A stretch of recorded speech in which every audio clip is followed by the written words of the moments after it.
বাগবাজার রথযাত্রা 2025 সোজা রথ 27শে জুন এবং উল্টো রথ 5th জুলাই। আমরা হয়তো অনেকেই জানি না যে বাগবাজারেও এত সুন্দর রথযাত্রা অনুষ্ঠিত হয়। যদিও জানার কথা নয়, কারণ এই অনুষ্ঠানটি 3 বছর ধরে শুরু হয়েছে।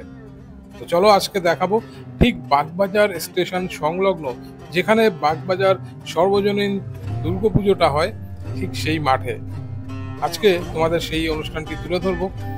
কারণ রথ কমপ্লিট হয়ে গেছে, তারপরে আমি জানতে পেরেছি, জানার সাথে সাথে চলে এসেছি, এসে দেখলাম যে না, এখনো কিন্তু এখানে অনুষ্ঠান চলছে।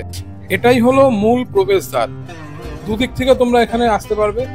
এদিকটা শ্যামবাজার, অর্থাৎ শ্যামবাজারের এদিক থেকেও কিন্তু তোমরা ঢুকতে পারবে, আর এদিকটাতে হচ্ছে বাগবাজার স্টেশন, এদিক থেকেও তোমরা আসতে পারবে। তো চলো ভেতরে ঢুকে তোমাদের সবটা দেখিয়ে দিই।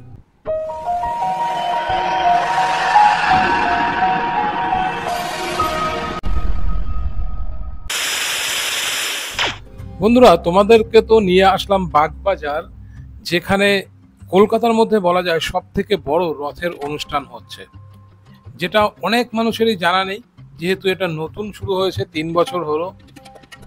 আমারও জানা ছিল না, কিন্তু আমি যখন জানতে পারলাম অলরেডি কিন্তু উল্টো রথ কমপ্লিট হয়ে গেছে, তার পরের দিন আমি এসেছি এবং এসে দেখলাম অনুষ্ঠান এখনো চলছে। এই মাঠেই আমরা দেখেছি বাগবাজার সর্বজনীন দুর্গোৎসব অনুষ্ঠিত হতে, এবং যেখানে দুর্গা ঠাকুরটি থাকে সেখানেই কিন্তু রথের অনুষ্ঠানটা হচ্ছে। দুপাশে প্রচুর স্টল আছে। রাস্তার মাঝখান থেকে আমি যখন হেঁটে যাচ্ছি, বাঁদিকে আমি প্রচুর খেলনার দোকান দেখতে পাচ্ছি, যেগুলো মেলা হিসেবে বসছে। বাসনপত্রের দোকান আছে, বাচ্চাদের ভীষণ আনন্দ হবে। এবং ডান পাশে দেখা যাচ্ছে একটা লাইন দিয়ে সবাই দাঁড়িয়ে আছে। আসলে আজকে যে অনুষ্ঠানটা এখানে আছে, সোনাবেশ। এই সোনাবেশ কি সেটা পরে তোমরা জানতে পারবে। সেই অনুষ্ঠানটি দেখার জন্য সবাই কিন্তু লাইন দিয়ে দাঁড়িয়ে আছে। আর আমার পাশ থেকে কিন্তু আমি এইমাত্র রথ দেখতে পেলাম, যে রথটিকে এখানে এনে রাখা হয়েছে। এই রথ সোজা রথের দিন এখানে এসছে, আবার উল্টো রথ কমপ্লিট হয়ে গেছে, তারপর বিভিন্ন নিয়ম আছে, সেগুলো পালন করে আবারও সেই রথ পৌঁছে যাবে নির্দিষ্ট জায়গায়। অর্থাৎ এই যে জায়গাটি, এই জায়গাটি হলো মাসির বাড়ি হিসেবে ধরা হচ্ছে। আমরা জানি জগন্নাথ প্রভু এই 1 সপ্তাহ মাসির বাড়িতে এসে থাকে। সেই মাসির বাড়ি হলো এই বাগবাজারে সর্বজনীনের মাঠটি। এই ভেতরটা ভীষণ সুন্দর করে সাজানো হয়েছে। এখানে অনেক অতিথিরা এসছেন আজকে।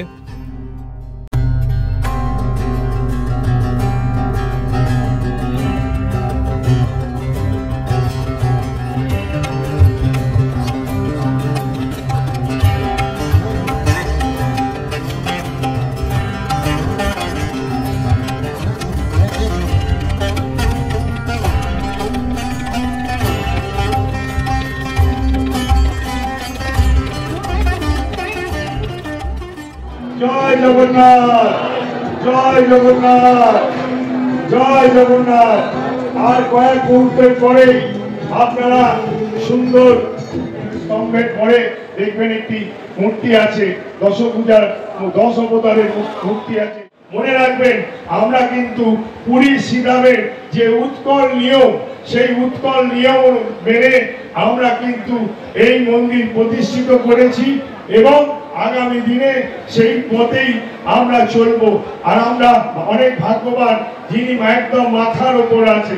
পুরীর নবকলবরে 12 থেকে 19 বছর বাদে নবকলবর হয়, অর্থাৎ মহাপ্রভু জগন্নাথ দেবের জন্ম হয়, মৃত্যু হয়। আমার প্রত্যেকটি মানুষের মতো আমারও জন্ম হয়েছে, আমারও মৃত্যু হবে। জগন্নাথ মহাপ্রভুর জন্ম কখন হচ্ছে? তিনি যখন নবকলবরে আবার সেই বন থেকে কাঠ এসে ভগবান বিশ্বকর্মা বানাচ্ছেন মহাপ্রভুকে, তারপর ব্রহ্মদান হচ্ছে। কার ব্রহ্ম? কি ব্রহ্মটা? কি ব্রহ্মটা হচ্ছে স্বয়ং ভগবান শ্রীকৃষ্ণের নাভি। সেই নাভিটি যখন জগন্নাথ মহাপ্রভু ভেতরে যায় তখনই কিন্তু মহাপ্রভুর জন্ম হয়। আর মৃত্যু কখন হয়? মৃত্যু হয় যখন পুরনো জগন্নাথ মহাপ্রভুকে থেকে নাভিটি বের করে নেওয়া হয় এবং মাটির তলায় ভগবান জগন্নাথ মহাপ্রভুকে রেখে দেওয়া হয়। সেই 12 থেকে 19 বছর বাদে আবার খোলা হয়।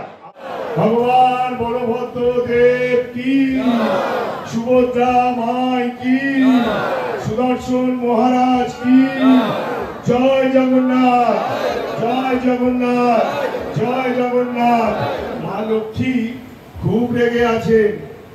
হেরা পঞ্চমীর দিন মা লক্ষ্মী পালকি করে এসেছিলেন, মহাপ্রভুর সাথে ঝগড়া করে গেছেন, রথের কোনা ভেঙে দিয়ে গেছেন এবং তিনি বলে গেছেন আগামী রসগোল্লা ভোগ অর্থাৎ আগামী মঙ্গলবার দিন যেদিনকে মহাপ্রভু রথে করে আবার মন্দিরে প্রবেশ করবেন, তিনি কিন্তু বলে গেছেন আমি কিন্তু ঢুকতে দেবো না।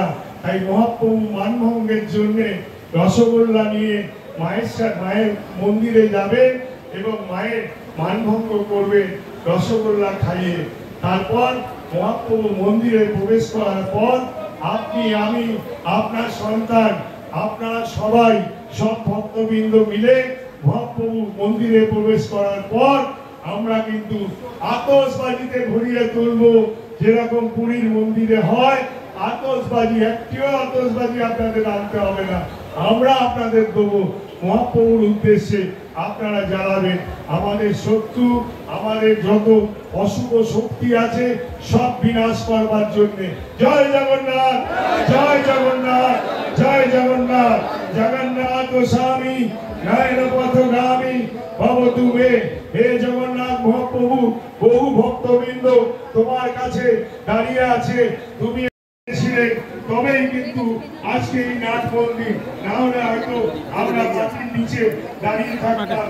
কালো পিছের নিচে রাখা দিচ্ছেন যে ওই কোটালে বয়স্ক মানুষরা ভাড়া নিলে। ভগবান বলভদ্র দেব কি, সুদর্শন মহারাজ কি, সুভদ্রা মাই কি।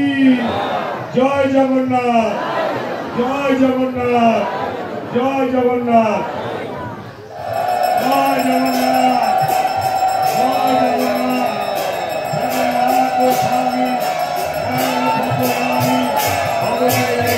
জগন্নাথ স্বামী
চেঁচামেচি কেউ করবেন না, চেঁচামেচি কেউ করবেন না। কোনো অসুবিধা থাকলে আমাদের জানাবেন। জয় জগন্নাথ, জয় জগন্নাথ, জয় জগন্নাথ। প্রসাদ নিয়ে তারপর যাবে। গেটটা দেখাও, গেটটা করে দাও। প্রত্যেকে প্রসাদ গ্রহণ করে যাবেন। ছাড়ো, একটু বেশি কথা হচ্ছে এই জায়গাটা, একটু বেশি কথা হচ্ছে।